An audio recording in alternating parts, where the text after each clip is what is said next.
오싹오싹 조선 괴담 모음 한편. 첫 번째 이야기. 1500년대 말에 즈음에 회자되던 사건 중에 기미의 아들이 유괴된 사건은 그 내용이 무척 이상하다. 기미는 개성에서 살고 있는 선비였는데 어린 아들이 유괴당한다. 아이를 유괴한 범인은 아이를 이런저런 술수로 속이고 유인해서 끌어들여서 화치기를 나섰는데 언덕과 비탈을 넘어서 깊은 산속으로 아이를 데려갔다. 그곳에서 범인은 아이를 어느 캄캄한 바위굴 속에 가둬두었다. 아이는 나가고 싶어 울부짖었지만 바위굴은 나갈 수 없게 막혀있고 빛이 들어오지 않아 아무것도 보이지 않았다. 무서움에 울고 떨고 소리를 지르면서 도움을 청하기도 했지만 깊은 산속에 숨겨진 바위굴은 사람은커녕 짐승들도 알아볼 만한 곳이 아니었다. 아무것도 보이지 않는 캄캄한 어둠 속에서 혼자서 한참을 그렇게 두려움에 떨던 아이는 계속해서 그렇게 했다가 지치게 되고 점차 배고픔을 느끼게 되었다. 아이가 배고픔을 느끼게 되었을 무렵 바위굴의 통로로 누군가 그릇을 하나 가져다 주었다. 그릇 안에는 달콤한 단술과 비슷한 죽 같은 것이 들어 있었다. 어둠 속에서 배고픔에 떨던 아이는 본능적으로 그 죽을 마셨다. 그렇게 아무것도 보이지 않는 동굴 속에서 아이는 갇혀서 사는 생활이 시작되었다. 주변에는 아무도 없고 아이가 보고 들을 수 있는 것도 아무것도 없었다. 매일 아이에게는 그저 목숨을 부지할 수 있는 음식 그릇 하나가 들어왔다가 나갈 뿐이었다. 날씨가 너무 추워서 견디기 어려운 날에는 풀을 엮어 만든 이불 같은 것이 들어오는 변화가 있을 뿐. 아이는 캄캄한 어둠 속에서 말 한마디, 빛 한 줄기 보지 못하고 갇힌 채로 계속 매일을 지냈다. 그런 날들이 끝없이 계속되었다. 아이가 발견된 것은 재령의 장수산에서 철광을 캐기 위해 광산을 개발하고 있던 사람이 광산 개발을 위해 굴을 파다가 우연히 아이가 갇혀있던 바위굴을 뚫게 되면서였다. 굴을 파던 사람은 깊은 바위굴 속에 사람이 있는 것을 보고 놀라서 아이를 구조했고 수소문 끝에 아이의 아버지인 기미는 아이를 되찾게 되었다. 아이를 되찾고 나서 보니 아이가 아무것도 없는 굴 속에 갇혀서 왜 그래야 하는지도 모른 채 오직 매일 죽 한 그릇씩만 먹으면서 계속 지냈던 시간은 무려 6년이었다. 아이는 몸은 그런대로 멀쩡해 보였지만 정신은 완전히 망가져 있었다. 기미는 온 힘을 다해서 아이를 회복시키기 위해 집에서 노력했지만 2년 후 아이는 죽었다. 도대체 범인은 무엇 때문에 기미의 아들을 유괴해서 6년 동안 아무것도 보이지 않고 들리지 않는 곳에 가둬둔 것일까? 그리고 6년 동안 도대체 무슨 사연인지 어떤 이유인지도 모르고 그 어떤 외부와의 접촉도 없이 하루하루 끝없이 죽을 먹는다는 행동만 반복하며 살았던 아이가 끝없이 생각하고 느꼈던 것은 무엇이었을까? 두 번째 이야기. 1500년대 중반 무렵 두 선비가 다툰 일 하나가 용지총화에 기록되어 있다. 성균관을 드나들며 공부하던 김윤양과 김복창이 싸운 일인데 김윤양이 볼품 없이 먹을 것만 주섬주섬 챙기는 사람이라고 비웃은 김복창이 김윤양을 심하게 조롱하기 위해 찬이라는 형식으로 글을 지어서 김윤양을 놀린 것이 발단이었다. 김복창이 자신을 비웃는 것을 본 김윤양은 비슷한 방식으로 싸우기 시작했고 마침내 김윤양은 자신이 아는 점술에 대한 지식을 동원해서 김복창은 일찍 죽을 것이다 라고 악담을 하게 되었다. 그 말을 들은 순간 김복창은 판단력을 잃고 경로하여 불붙은 숯덩이를 찍어 들고 김윤양의 입속에 지식여 넣어버린다. 타오르는 뜨거운 숯덩이가 입안에 들어온 김윤양은 괴로워 날뛰었다. 좀 더 높은 명망을 떨친 선비들의 또 다른 싸움 이야기로는 이런 것도 있다. 1644년 심기원은 자신의 적인 김자점과 서로 정치판에서 세력 다툼을 치열하게 하고 있었다. 그런데 김자점은 심기원의 허점을 놓치지 않았고 마침내 심기원은 반란을 일으키려 했다는 혐의를 받고 형벌을 받게 되었다. 심기원은 형벌을 집행하는 관리들에게 붙들려서 나무로 만든 형틀 위에 묶이게 되었다. 심기원은 나무로 만든 매로 두들겨 맞은 뒤에 귀양을 가거나 아니면 참수형이나 교수형을 당할 것을 생각하며 각오를 다지고 있었다. 그런데 관리들은 형틀 위에 심기원을 단단히 묶어놓더니 한쪽 다리를 커다란 칼로 내려치려고 하는 것이었다. 심기원은 깜짝 놀라서 도대체 이게 무슨 형벌이냐? 고 물었고 그러자 형벌을 집행하려는 사람은 김자점 상공께서 분부한 형벌이다. 고 대답했다. 곧 심기원은 다리 한쪽이 잘려나갔고 차례대로 나머지 다리와 두 팔도 잘려나갔다. 심기원은 사지가 모두 잘려나간 상태에서 피를 뿌리면서 나뒹굴게 되었다. 극심한 고통을 느끼면서 몸뚱이만 남아 신음하도록 한 뒤에 정신을 잃을 때 즈음하여 목을 잘라 죽이는 것이 그 형벌의 끝이었다. 심기원은 형벌을 받으면서 형을 집행하는 칼을 든 사람에게 이렇게 말했다고 한다. 나를 대신해서 김자점에게 전해 주시오. 당신도 나와 같이 될 거라고. 심기원이 잔혹한 형벌의 희생양으로 이렇게 죽은 지 7년 후 정말로 공교롭게도 김자점 역시 아들이 반란을 일으키려 했다는 제목으로 같은 방식으로 처형되게 되었다. 이후 이 형벌은 폐지되었다. 세 번째 이야기. 1700년대 후반에 한 부유한 집에서 사치스러운 음식을 개발해 먹어서 멀리 소문이 난 것이 있었다. 그 음식은 바로 일종의 떡국이었는데 국 속에 들어가는 떡을 극히 교묘하게 만든 것이었다. 귀여운 어린 아이의 모양으로 떡을 빚는데 눈, 코, 입, 귀, 피부를 어린 아이와 꼭 같이 정밀하게 만들고 팔과 다리 또한 진짜처럼 만들었다. 그래서 이 음식은 눈으로 보기에 귀엽고 살아있는 작은 사람처럼 생생하게 꾸미고 귀로 듣기에 국물 속에서 움직이고 국물이 스며들고 나올 때의 소리가 먹음직스럽고 코로 맡기에 냄새가 향기롭고 혀에 닿으면 맛이 오묘하고 어린아이 모양의 떡을 이빨로 뜯어 씹을 때 입술과 잇몸에 닿는 감촉이 부드럽고 기분 좋게 만든 것이었다. 이 음식은 널리 소문이 났는데 곧 이 사람은 망하고 말았다고 한다. 그래서 사람들은 음식 사치를 극도로 부리는 자는 망한다는 속설이 맞다고 생각하게 되었다.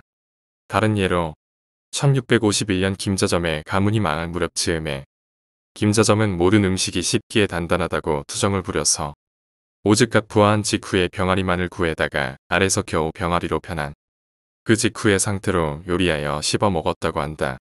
네 번째 이야기.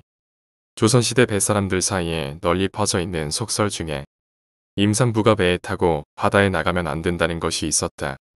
당시에도 미신이라는 생각은 있었으나 바다를 다스리는 용왕이 물속에서 임산부가 물 위에 올라와 있다는 것을 익히면 깨끗하지 못하다고 여기고 화를 내면서 큰 비바람을 불러일으켜서 배를 빠뜨리려 한다는 생각을 믿는 사람은 많았다. 그래서 항해하는 도중에 위험한 바람과 파도를 맞이하게 되면 뱃사람들은 타고 있는 사람들 중에 임산부가 없는지 확인하곤 했고 만약 임산부가 발견되면 다른 사람들을 살게 하기 위해서 배에서 뛰어내리라고 강요하는 경우가 많았다. 학식을 갖춘 선비들은 이러한 행동에 반대하는 경우도 있었지만 물에 빠져 죽을 것이라는 겁에 질린 사람들은 모두 한뜻으로 임산부를 탓하며 몰아붙이기 마련이었고 그러다 보면 배에 탄 임산부는 몰린 끝에 물에 뛰어들어 익사하곤 했다. 간혹 임산부가 없을 때에는 겁에 질린 사람들이 배를 탄 여자를 아무나 임신했다고 몰아붙여서 바다에 내던져 버리는 일도 있었다. 다섯 번째 이야기. 1623년 평안감사로 재직한 적이 있던 박엽은 군대를 잘 관리하여 그 명성을 떨치고 세력을 키울 수 있었다. 하지만 그는 호기롭게 노는 것을 좋아하는 사람이기도 했는데 구름 모양으로 배를 꾸며 놓고 기생들과 악사들을 그 배에 태워서 안개 낀 강에 배를 띄운 채 뱃놀이를 했다. 그렇게 해서 무리를 떠다니면서 노는데 마치 구름을 타고 다니는 신선이 노는 듯한 흥취를 즐겼다. 박엽은 또한 평양성 성벽 위에 환하게 횃불을 밝혀서 밤에도 성벽이 낮처럼 밝게 빛을 뿜도록 장식해서 그 아름다움을 즐기기도 했다. 박엽은 한편 새롭게 70간 규모의 극장 같은 것을 지어서 평안도 내에 노래를 잘하는 가수 100여 명을 모아놓고 그 안에서 밤새 노래를 듣고 춤을 보며 즐겼으며 여러 가지 음란한 놀이를 하며 놀았다. 그런데 그러던 중 박엽은 한 외국인 주술사에게 사람 1만을 죽여야 살 것이요. 그렇지 않으면 너는 죽을 것이다. 라는 말을 듣게 된다. 그 외국인은 점을 잘 치는 것으로 매우 이름이 높은 자였으므로 박엽은 겁에 질려 떨게 되었고 마침내 자신의 목숨을 살릴 운명으로 가기 위해 부하들과 주민들을 하나둘 처형하기 시작했다. 박엽은 1만 명을 죽인다는 목표로 사소한 잘못을 한 사람들도 모두 사형을 시켰는데 애초에 엄한 벌을 내려서 군대를 다스린 사람인 만큼 군인들이 사소한 죄로 사형시켰고 나중에는 자신이 놀고 즐기기 위한 비용을 조달하기 위해 세금을 거둘 때 세금을 바치는데 불만을 품은 사람들을 사형시키기 시작했다. 박엽은 닥치는 대로 사람들을 사형시키고 다녀서 점차 평안도 주민들의 원망을 사게 되었다. 마침 조정에서 든 김자점이 정권을 틀어주면서 반대 세력들을 처단하려 하고 있었으므로 김자점의 반대파였던 박엽의 혹독한 형벌 집행을 문제 삼기 시작했다. 결국 김자점은 박엽을 사형시키도록 하였다. 박엽은 1만 명의 사람을 다 죽이지 못해서 자신이 죽게 되었다고 생각했는데 그게 아니라 박엽에게 죽음을 내린 김저점이 스스로 이름 대신에 쓰던 자가 바로 일만이라는 이름이었다. 이 이야기는 청성잡기에 소개되어 있는데 첫 발규의 이야기와 구조가 같다고 소개하고 있다. 박엽에 관한 내용 자체는 반대파가 박엽의 죄상에 대해 과장한 측면이 있는 것으로 보인다. 좀 더 앞선 시대의 이야기로는 역시 광평대군의 이야기가 가장 유명하다. 세종대왕은 5번째 아들인 광평대군의 운명에 대해 신분을 숨기고 점을 보게 하였다. 점쟁이는 점을 치는 대상이 광평대군이라는 것을 전혀 모르는 상태로 점을 쳤는데 그 결과 이 사람은 젊은 나이에 못먹어서 굶어 죽을 운명이라고 예언하였다. 세종대왕은 얼토당토 않은 예언이라고 생각했다. 세종대왕은 임금의 아들이 어찌 굶어 죽겠는가 라고 하면서 역시 점을 치는 것은 미신일 뿐이라고 웃었다. 하지만 그래도 만약을 대비해서 광평대군에게 사고 팔 수 없이 영원히 유지되는 땅에 대한 권리를 내려서 결코 먹을 것이 부족하지 않도록 제도를 마련해 주었다. 1444년 20세의 광평대군은 어느 날 밥을 먹다가 생선가시가 목에 걸리게 되는 되었다. 그런데 아무리 노력해도 이 가시를 뽑을 수가 없었다. 결국 광평대군은 목에 걸린 가시 때문에 아무것도 먹지 못하고 괴로워하다가 굶어 죽었다. 한편 조선 건국 초에는 복진이라는 사람이 여러 가지 주소를 쓰는데 능했다. 복진이 스스로 점을 쳐보니 자신이 죽을 날짜를 알게 되었고 또 점을 쳐보니 자신의 목숨은 임금에게 달려있다는 점괘가 나왔다. 복진은 임금에게 찾아가 자신의 목숨을 구해달라고 사정해야겠다고 생각했는데 궁궐 속으로 들어가 임금이 있는 곳까지 갈 방법이 마땅치 않았다. 복진은 둔갑소를 여러 가지로 연구하고 연습해서 마침내 몸을 숨기고 궁궐 속을 들어갈 수 있는 방법을 고안했다. 복진은 열심히 몸을 숨기는 방법을 연습해서 자신이 죽을 날짜가 닿아서야 겨우 몰래 궁궐 속으로 숨어 들어갈 수 있게 되었다. 복진은 몰래 임금 앞에 나타났다. 그리고 임금에게 목숨이 달려있음을 말하고 도움을 구하려고 했다. 그런데 임금은 복진을 보자 깜짝 놀라더니 몸을 숨기고 궁궐을 침범해 깊은 곳까지 들어왔으니 죄가 무겁고 참으로 위험하다. 라고 하고는 궁궐 속에 몰래 침범한 죄로 복진을 붙잡아 그날로 사형시켜버렸다. 6번째 이야기 1498년 사망한 이륙은 광주에 사는 80세가 넘은 한 노인이 평생을 살면서 본 가장 이상한 것 2가지를 듣고 기록에 남겨놓았다. 그 첫 번째 이야기는 남해에서 본 한 사람에 관한 이야기다. 노인은 젊은 시절 어떤 사람이 남해 해변에서 죽는 모습을 보았다. 이 사람은 이상한 병을 앓고 있었는데 시체를 치워줄 사람이 없어서 바닷가에 쓰러진 모습 그대로 나뒹굴고 있었다. 이튿날이 되어 낮이 되고 날씨가 따뜻해지자 죽은 사람의 살이 점차 썩기 시작했는데 썩은 살이 점차로 웅크러들더니 점점 모양이 미끌거리는 이상한 작은 덩어리들로 변해갔다. 곧 이 죽은 사람은 온몸이 수없이 많은 개구리로 변하게 되었다. 이 수많은 개구리들은 죽은 사람의 옷에서부터 튀어나와서 팔딱팔딱 뛰더니 점차 바다를 향해 갔다. 개구리들은 모두 바다에 뛰어들었는데 물속에 들어가자 다리를 몸속에 집어넣고 꽁무니에서 꼬리가 돋아나는 듯 하더니 모두 평범한 물고기 모양으로 변했다.